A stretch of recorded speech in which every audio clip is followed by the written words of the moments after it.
This is Tim with Online Big Blue. We're bringing you the best in New York Giants sports talk and entertainment.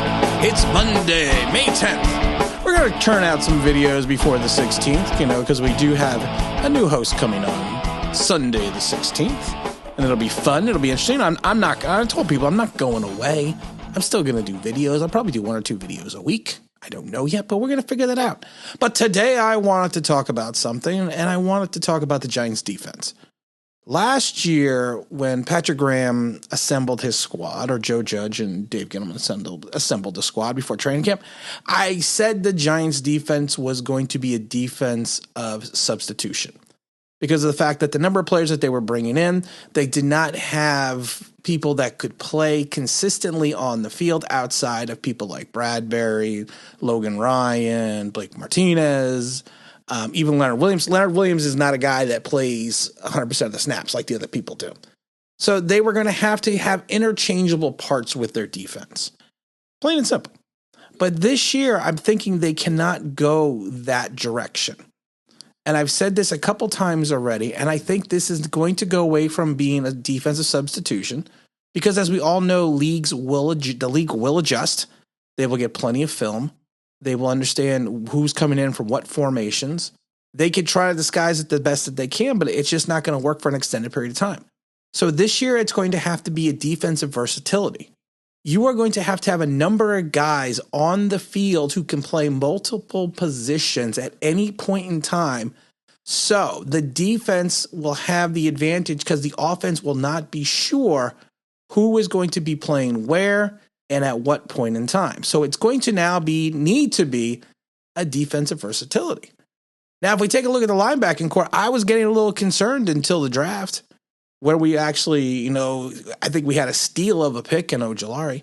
And actually, Ojulari is going to get our very, very first online Big Blue take care of business stamp of approval. And as you can see, we got the new logo out there, baby. It's going to be the online Big Blue stamp of approval because this guy is lightning quick, playing off the blocks and making all those athletic tackles. Ojulari, man, is going to be the quintessential player of versatility.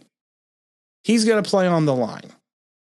He's going to drop back into coverage. He's going to rush. He's going to try to control the edge. He's going to have to do all these things because, honestly, if you take a look at the linebacking core, again, outside of Blake Martinez, there are way too many question marks. I mean, are you going to start Ryan Anderson? Is O'Shane Zimenez going to come back from the injury? Is Cam Brown going to progress? Carter Coughlin's the only player that I think really fits the defensive mindset of playing in multiple positions because I think he could play edge as a pass rusher and certain times on the run and play linebacker. Of course, you're going to have Blake Martinez. You're going to hope Tay Crowder is going to have more of a sampling than the 2 games that he really excelled in. And one of those games was against Washington. Reggie Ragland is a run stopper. Lorenzo Carter is coming back from the knee injury. Not the injury, the Achilles injury. Devontae Downs should never have been a starting linebacker for this team. That was a huge mistake. And you got TJ Brunson. And those are guys that really are only going to be able to play in the linebacker position. But Ojulari, man, he can play. I tell you, he's going to be able to play in multiple spots on the field. Have you ever looked at this guy? I mean, he is thick. He is massive. He kind of looks like a superhero. And that's why I said, we're going to give him the online Big Blue taking care of business stamp of approval. Taking care of business, baby. He's going to get the very first NYG stamp of approval. As you can see, that's going to be on our video right in the front. Give me a fried peanut butter banana sandwich. He's aggressive. He's got starter written all over him. He's got very good upper body strength. And he has the ability to shed blockers. He knows how to maintain his balance also while he's absorbing blocks. He's like I said, and the dude is lightning quick. And so that's what's going to make him perfect to play on the edge or in the linebacker position or potentially be able to drop back into coverage. Now, he's going to have to learn coverage a little bit more. But he'll be able to figure it out. And he's got that speed, man, to chase down the perimeter runs. He'll be able to hold the edge either as a linebacker or a defensive end. He's got that, like I said, he's got that rare ability of leverage and power where he can really just capture and collapse the tackle. I mean, it's gonna be interesting. Now, like I said, his biggest issue is going to be dropping into coverage and covering the tight ends and running backs. He did that in college, but he's going to have to do that more extensively in the pros. Now, there are some deficiencies for Mr. Captain. We're calling him Captain Versatility. There are going to be a couple deficiencies. He's strong, but he's not. I'm not going to say he's a big guy. I mean, he's not a small guy, but he's like 6'2", and he's just a bit undersized. He's going to be a little bit undersized, setting the hard edge, which is fine. And a lot of times he doesn't play with the desired bend in the knees. That kind of really helps anchor him and gives him that stability. I mean, he's got limited, and these are all things that he can work on too. He's got limited go-to moves in reference to being a rusher. He kind of reminds me of O'Shane Ximines, because O'Shane Ximines coming out of Old Dominion last year, senior, I think he had like 10.5 sacks. He only had like one move, one or two moves in college. Now, I think that Ojulari is a more versatile and a more talented player than O'Shane Ximines. But I really do think that he can develop a repartee of moves. And I just think, the problem with him is that he relied on a lot of players do this in college. They relied more on their talent and athleticism than anything else.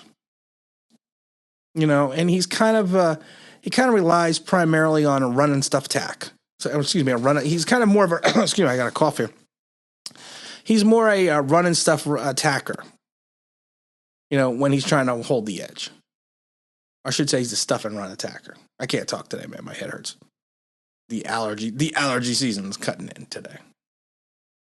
But I think, though, he will be able to fit the mold of the versatile player in Patrick Graham's defense.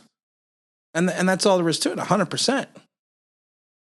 He will be able to drop into coverage. He will be able to, and like I said, him manning and holding on to the edge, I'm not concerned. And I'm not concerned if he's doing it I don't care if he's doing it in a 3-point stance or a 2-point stance. He will have that ability. And having him on the field, you have to hope that, like I said, he dropped down to 50 because that people believed that he had a degenerative knee issue. So we have to hope that's not the case. And, you have to trust the medical staff of the Giants that they did their due diligence to look into that, because he's going to have to be a guy that's going to have to be on the field 95% of the snaps. And I think he's going to have to do that as a rookie.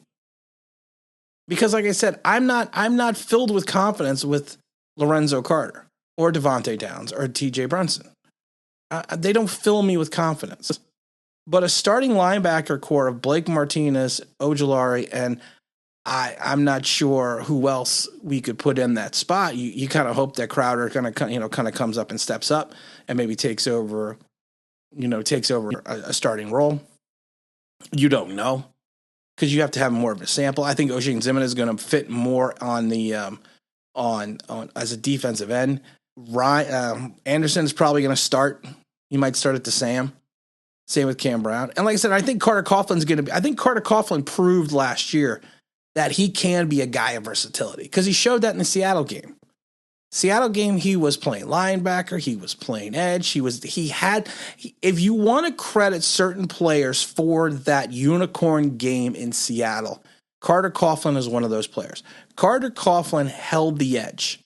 Carter Coughlin did not allow Russell Wilson to roll out in different areas. He maintained his, he was, I should rephrase that. He was just disciplined in his assignment, Coughlin was.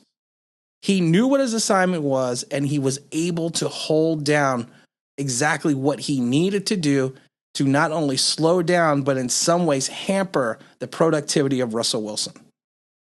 So you have to hope that he can, and again, these are a lot of guys that are late round draft choices that we are hoping progress in year 2. A lot of times these guys that show something in year 1 disappear in year 2. Giants have a history of linebackers doing that. Look at some of the guys we took on. When we look at some of the guys we took in when we won the Super Bowls. It's just the way it is, because these guys were drafted in the 6th and 7th round for a reason. Same reason why some of these guys, I'm not talking about any of these guys, but some of these guys are undrafted free agents. because that's just who they are and that's what they are. Sometimes it's scout evaluators and talent evaluators whiff and miss, but I don't think they do it all the time.